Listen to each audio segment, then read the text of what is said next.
up, dudes, and welcome back to the YoVideogames Podcast Sidequest, where we take a subject that, we didn't have time to cover in a main episode, or we take a question asked from you guys and we answer it here.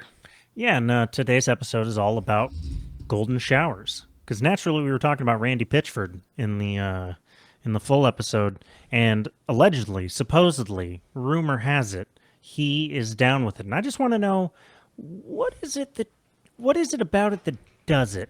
Okay, so we're on Sidequest here. We don't have to worry about a minute in or whatever the fuck. Randy's not into golden showers, Andrew. Randy's into squirting, which is very distinct, quote unquote. Yeah, but it's the same thing. It's still in pee. in his mind, which you could do a whole podcast Sidequest debating that. Squirt's just pee. Get over it. Apparently, there's actually been scientific study done into this. Really? Yeah, I mean, the answer is the same as it you just said, but Yeah, it's just pee. majority. I don't know why anybody thought otherwise. What do you think they have a second bladder in their vagina? Like, what the fuck? That's pee. Anyway. No, really, we have a great question from Josh today. I hope to God you get patrons sitting there debating you this. If you disagree hope I with ruined Andrew, somebody's to our kink. patrons, to our patrons, if you disagree with Andrew on this, please let him know and please back it up with scientific data. I hope I hope there's somebody who is like that you paid for from your favorite OnlyFans streamer. I just sort of like it. I love the idea. Not that I'm shaming you. I just love the idea that somebody might have been very into squirting, having never known that it's pee, and now they're like, wait, it's pee, and they can't get an erection from it anymore. So wait, you got a kink about people losing their kink. Yes. Andrew I do. just said his kink is making people go soft. And not from release, but from but shame. That's gotta be like a that is the Catholic in me. That's gotta be like a dumb sub thing. There's gotta be something. There's gotta be an OnlyFans. If there isn't an OnlyFans for it, I'm starting an OnlyFans for it. It's just me trying to ruin your kinks. But Josh requests a side quest where he asks, is there a point in big video game marketing pushes anymore? He uses the example, and I'm paraphrasing here, of like Fatal Fury recently did a big marketing push, loads of money thrown at the wall, trying to get it to do huge numbers. But like they put ads in front of big events like boxing matches or WWE, and the audience sort of just gets confused as it doesn't think about it after the ad is over. Is there a world where Fatal Fury could have broken 1 million in its first week if it was marketed smarter, or was its numbers always going to be set in stone? The answer is no. For Fatal Fury, okay, let's talk about Fatal Fury in particular first. No, there is no world in which Fatal Fury was going to do gangbuster numbers. But here's the two things can be true. Was Fatal Fury heavily marketed? Yes. Was it marketed incorrectly? Yes. Could it have been marketed better? Yes. Would it have gotten it to 1 million sales on like day one? No. Because it's in the answer is it's Fatal fucking Fury. Right. And it looks like that. And I think the game looks good, but it is an anime as fuck game from a 30-plus-year-old franchise that doesn't look, let's be honest here, doesn't even look as good as, say, Guilty Gear Strive or Dragon Ball FighterZ. It is a weird fucking anime as fuck looking fighting game with a bunch of weird flashy shit that if you don't know Fatal Fury, you have no idea what's going on, and you don't know these characters. It doesn't have a nostalgia bank to quote unquote to bank on the way Street Fighter and Mortal Kombat do, because that bank of nostalgic Fatal Fury fans, bro, that you're talking like 50,000 people. Well, that and like, I mean, okay, anime's never been more popular at least in the States, than it's ever been. But I mean, okay, so what is the most popular? Okay, Smash Bros is the most popular fighting game. What is the non-crossover? Even though we'll get, what is the most popular fighting game that isn't just about crossovers? Mortal Kombat, right? Which still will sell 2-1 at worst, 10-1 at best over its contemporaries. Like over a period of like close to a decade, games like Tekken 7 eked its way to like 8 million or whatever copies, usually on deep discounts. Like I bought it for $12 or less. So, but again, Tekken, as good as say Tekken 7 has sold, Tekken is a yes, it's anime-ish, but it's not necessarily an anime fighter. The only anime fighter I think that sold a fuck ton is Dragon Ball FighterZ. Yeah, but it's Dragon Ball. You could argue Xenoverse 2, but again, it's Dragon Ball, and that has a huge nostalgia bank, wildly successful and popular for 40 years. And also just like everyone we know, it was probably one, if not their first anime, it was one of their first anime. And again, so it's like Fatal Fury never was popular. The last Fatal Fury game that released in North America was on the Dreamcast at the end of its life when it was already pretty much dead. And again, very few people owned a Dreamcast. And then before that, it's like Fatal Fury Wild Ambition on the PlayStation 1. Nobody even knows that game exists. And then you have a bunch of Neo Geo games that nobody played.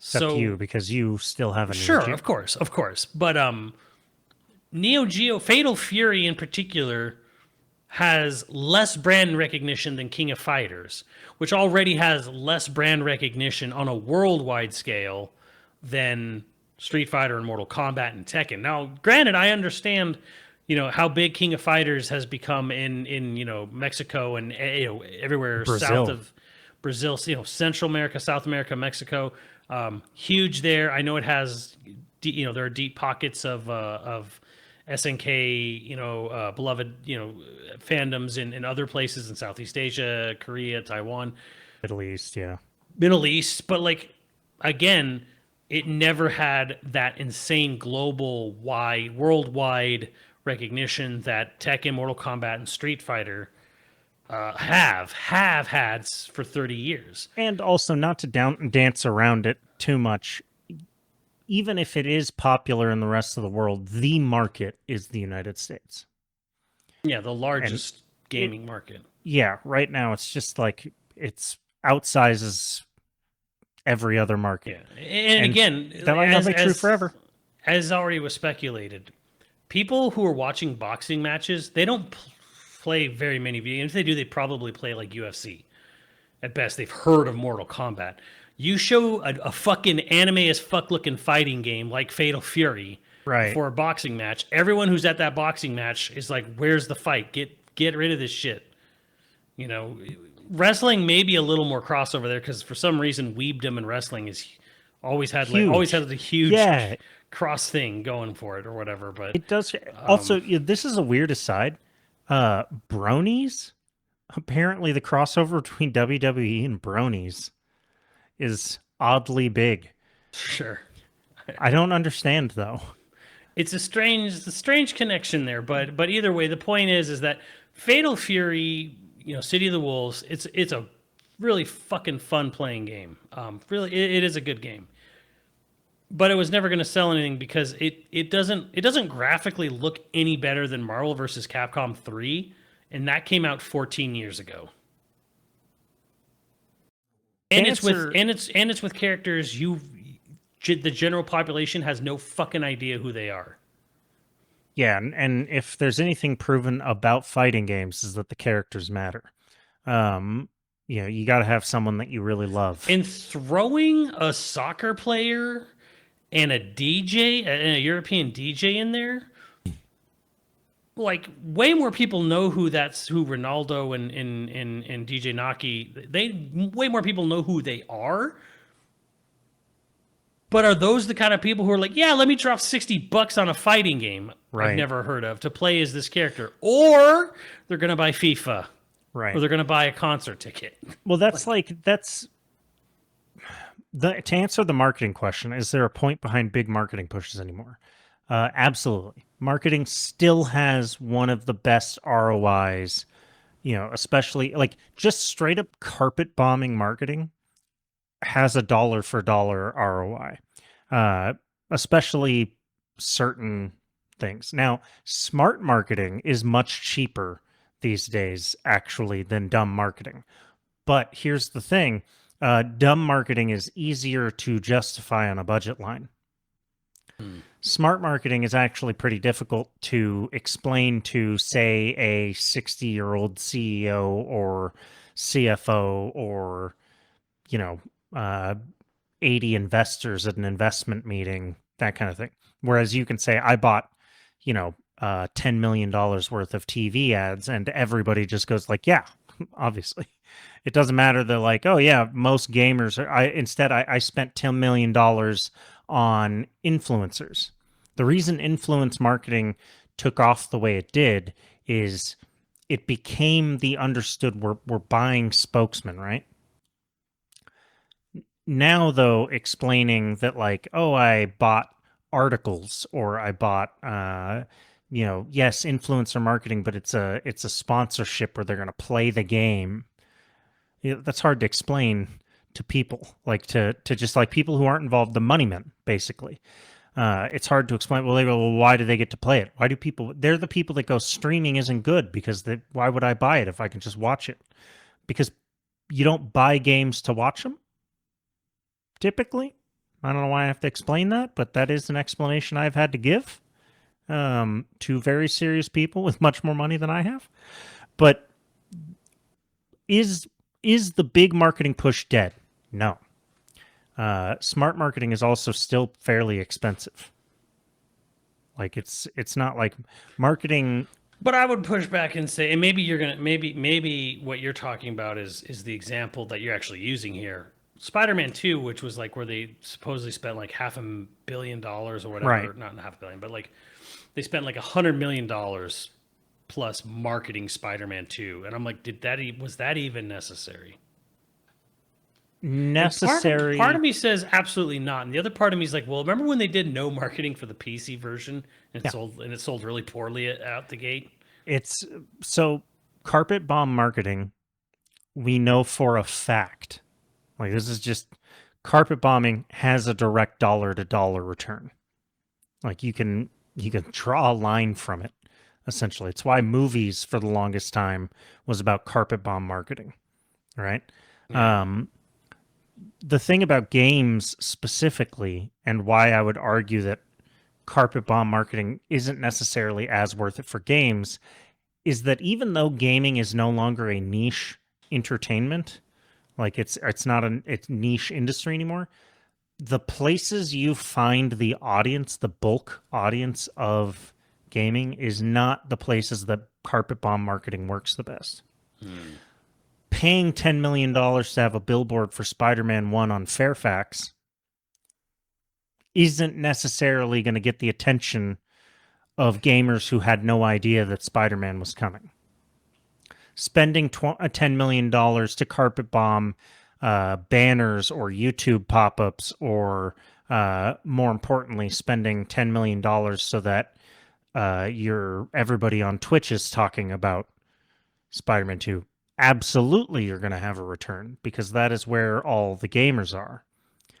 But carpet bombing is about getting every eye you possibly can on something, and that only works when every eye you can get on it is a potential customer.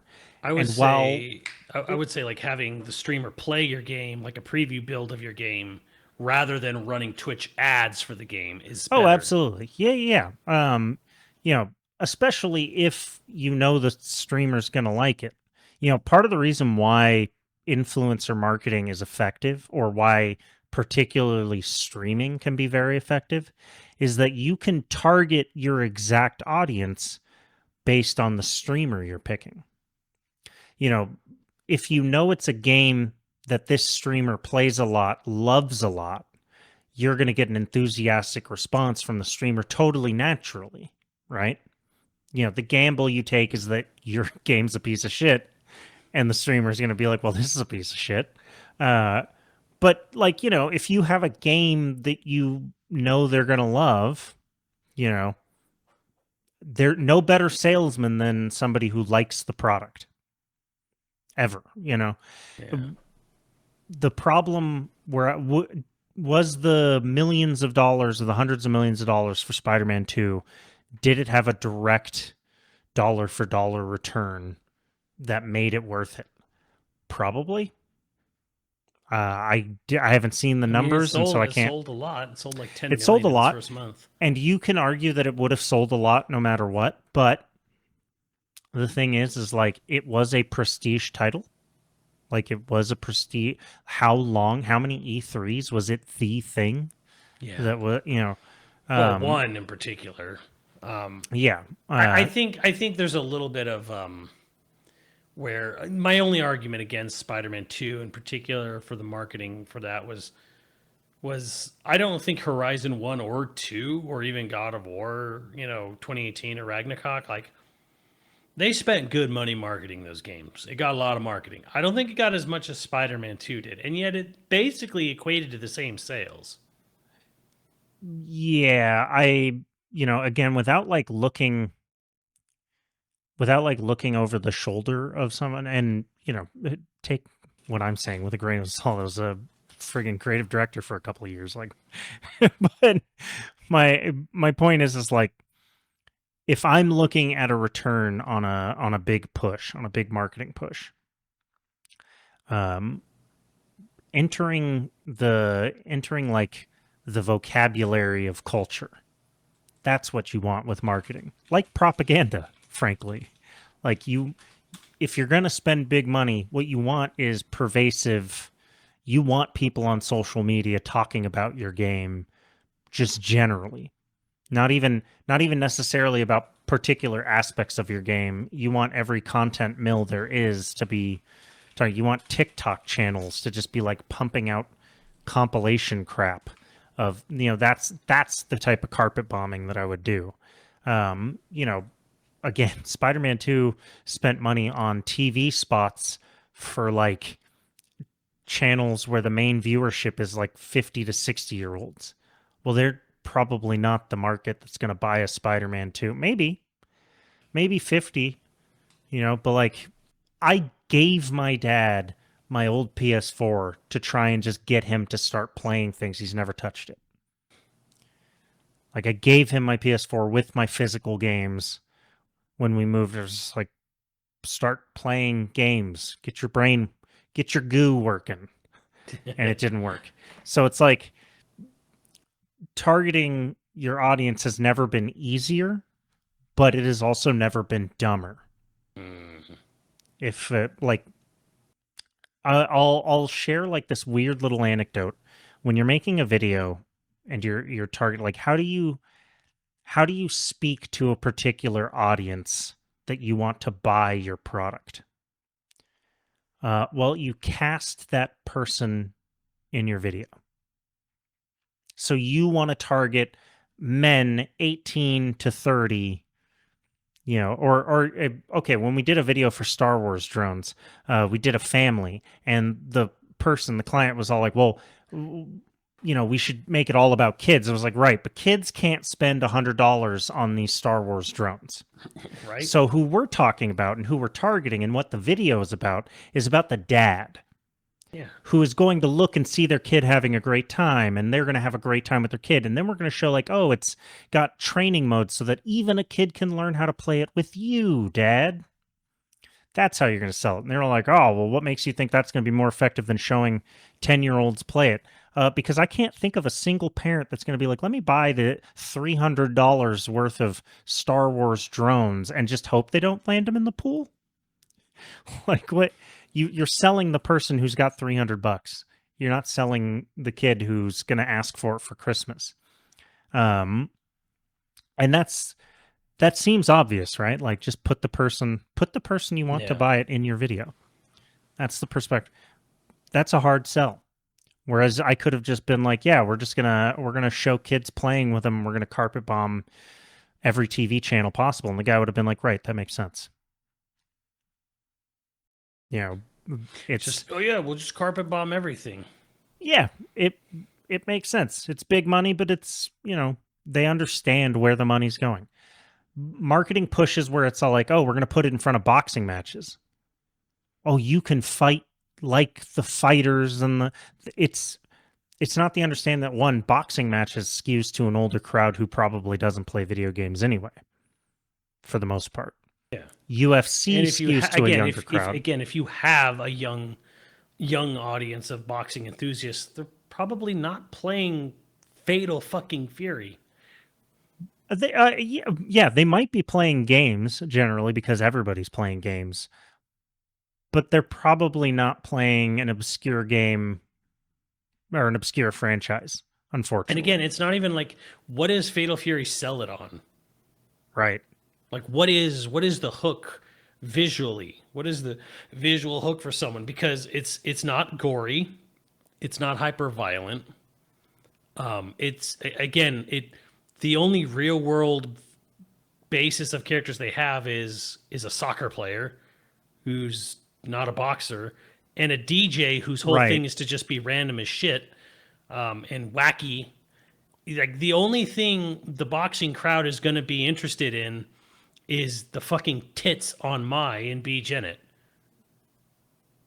And again, no one's going to sit there and be like, let me pay $60 for this fucking anime weeb boob fighter game.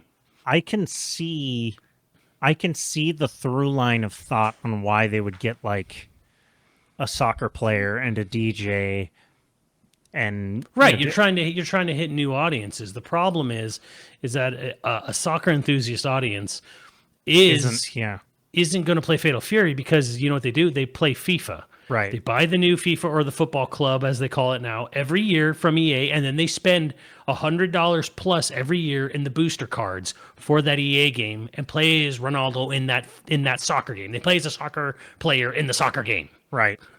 It's sort of like when they roll out like huge celebrities at the Game Awards. Al Pacino, what am I doing here? Yeah, they're just like, they're disconnected. They're not interested in it. Like, who do you think is watching Al Pacino and being like, oh, Al Pacino likes games? I bet I would like it. They're already watching the Game Awards. I don't. But yeah, marketing pushes, definitely not dead. Big marketing pushes, not dead. Dumb marketing pushes, I think, are dying. I think less and less people. One of the reasons why marketing is such a messed up industry is it is the creative business industry. Everyone in marketing, no matter what part of marketing they're in, believes themselves to be a creative first. They're artists, right? But then on top of that, marketing since tech startups has become more popular, internet is all about data. So they're the scientific creatives. Oxymoron there. Right. It's hard to explain, you can't quantify necessarily why something is going to work. It's a matter of taste. Not always, like, you can target markets and you can like build the funnel and all that crap. Yes. And there are very serious marketers that actually know what they're doing. And there are very serious creatives that know what they're doing and they work well together. But there is also a pretty sizable portion of marketing as an industry where everyone's full of shit. They got like a Google certification on Google AdSense and they're like, yeah, I'm a marketing professor. I'm a marketing guru. I'm a video expert. This is a thing that happened in 2018. It turns out that Facebook was lying about all of its video. Right, it was inflating all of its video numbers. There had been this big push for like 2 years. Video is the future. Video is the thing. And it's true. It's still true. But when everybody found out that Facebook was lying about video engagement on Facebook, it tanked a whole bunch of like literal marketing agencies went out of business. Yeah. Okay. I remember that. Yeah. Like, it's hard to imagine. It didn't make video less effective. Video is still one of the most effective ways to market anything. But that tells you how many people are full of shit in the industry. Because who do you think was lying about video engagement? It was Facebook's marketing team. Like, course, because it was bad for Facebook. Right. It's like it is a. There are at all levels of so many industries, but at all levels of marketing, there is a serious grift that it is susceptible to a grift.